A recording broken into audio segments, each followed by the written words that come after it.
ഭീമഹർജിയിലേക്ക് ഒപ്പുശേഖരണവും വിശദീകരണ യോഗം നടത്തി താന്യം മണ്ഡലം കോൺഗ്രസ് കമ്മിറ്റി.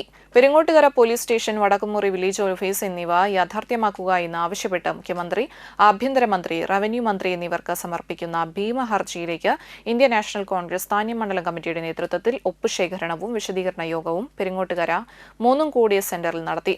മണ്ഡലം കോൺഗ്രസ് കമ്മിറ്റി പ്രസിഡന്റ് ആൻഡോ തൊറയൻ അധ്യക്ഷത വഹിച്ചു. KPCC സെക്രട്ടറി സുനിൽ അന്തിക്കാട് ഉദ്ഘാടനം ചെയ്തു. DCC general secretary NS Ayyub, block Congress ഭാരവാഹികളായ VK Suseelan, VK Pradeep, MK ചന്ദ്രൻ, കർഷക കോൺഗ്രസ് സംസ്ഥാന ജനറൽ സെക്രട്ടറി MB സജീവൻ, മണ്ഡലം കോൺഗ്രസ് കമ്മിറ്റി പ്രസിഡന്റുമാരായ MV അരുൺ, ജോഷി ആലപ്പാട്ട്, ജൻസൺ ഗ്രാമപഞ്ചായത്ത് മെമ്പർ മിനി ജോസ്, മഹിളാ കോൺഗ്രസ് മണ്ഡലം പ്രസിഡന്റ് ഗ്രീന പ്രേമൻ, യൂത്ത് കോൺഗ്രസ് മണ്ഡലം പ്രസിഡന്റ് അഡ്വക്കേറ്റ് റോയ് ആന്റണി, ഗോപാലകൃഷ്ണൻ, നിസാർ കുമ്മങ്കണ്ടത്ത് എന്നിവർ സംസാരിച്ചു.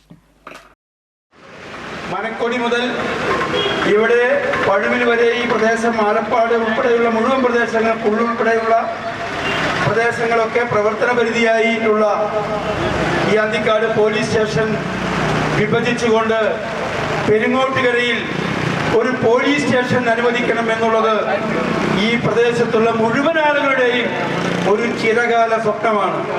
ആ ചിരകാല സ്വപ്നം ഇവിടെ ആൻഡോ തൊറയൻ പ്രഖ്യാപിക്കുകയുണ്ടായി. അതിന് പണി തുടക്കം കുറിക്കുമെന്ന്. ഇവിടെ പണി തുടക്കം കുറിക്കലല്ല, ഈ UDF ഗവൺമെന്റിന്റെ കാലാവധിക്കുള്ളിൽ ഇവിടെ പോലീസ് സ്റ്റേഷൻ ഉദ്ഘാടനം ചെയ്തിട്ട് അതിനുവേണ്ടിയുള്ള പ്രവർത്തന പരിപാടികളുമായി മുന്നോട്ട് പോകുവാൻ ഇന്നു മുതൽ കോൺഗ്രസിന്റെ നേതൃത്വത്തിൽ മുന്നോട്ട് പോവുകയാണ്.